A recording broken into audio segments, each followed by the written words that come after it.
Sonic is back in his newest adventure for the Wii, besides Sonic Chronicles Unleashed. Sonic and the Black Knight. This game is in fact a sequel of Sonic and the Seven Rings, which in my book was not really a Sonic game, because it had nothing to do with Sonic. But this game is a little of a Fire Emblem, Mario, and Sonic thing. First, if you have 100 rings and you get hit, don't worry, you don't lose all your rings. You just get less than 20, which makes this game a little easy.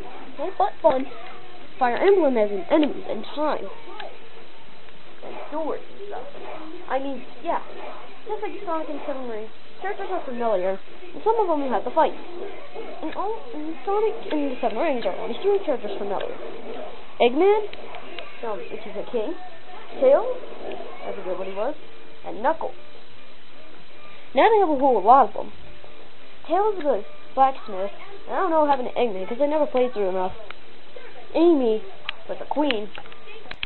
Blaze, Shadow, and Knuckles were knights to fight the Sonic, the Hedgehog. You know, probably when I'm stuttering, I didn't practice before.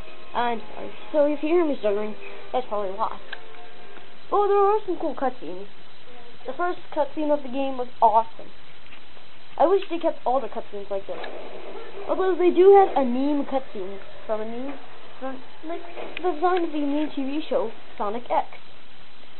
Except a little slower, like a 8-bit game. But still, that's how they do the cutscenes in that game. I'll also admit the speed is kind of cool. And the power as well. But instead of rings flying everywhere, we get butterflies or fairies. Yeah, fairies.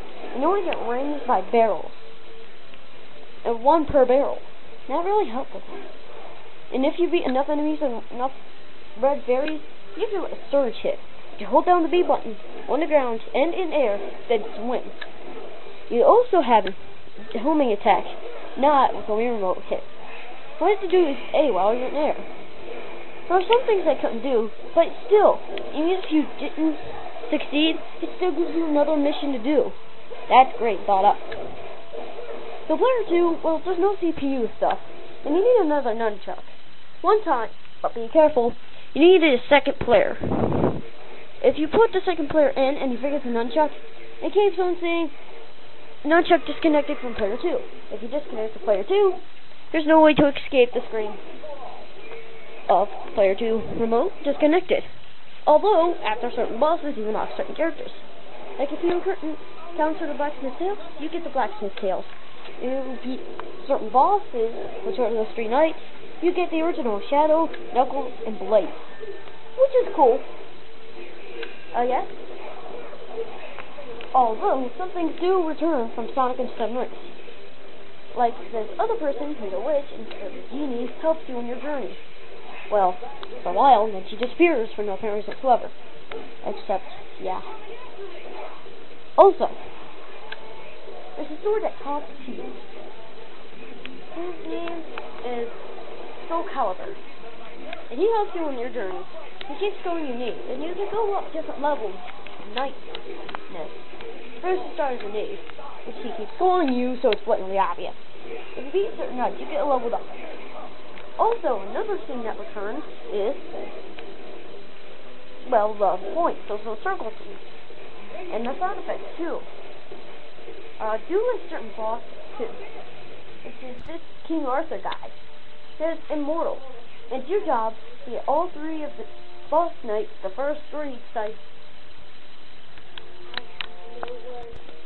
And it has to be all 3 of those knight bosses besides King Arthur to get the 3 swords that they have. Well, one of Knuckles' knights guy things. Also, a thing I admire is the storyline. It just gets bigger and bigger, which every game should in movies. Although there are some rumors of a new super form that Sonic has. I'm not sure if that's true, but let's just hope it is. This is a game you can pick up and play if you have a Wii. And it's only for the Wii. Not for Xbox 360, PS3, and PS2 port. it does the Wii, like Sonic and Seven Rings. Might I say, it is kind of cool. They have a lot of stuff in this game. Well, before I give my score of something out of 10, let's just go through and recap. It has great graphics of what the Wii could do. It brings back old faces, turn into new characters. It has a great two-player thing.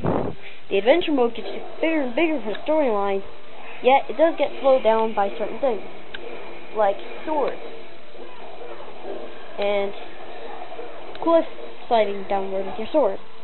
And there's some things you might not know, but they didn't teach you before.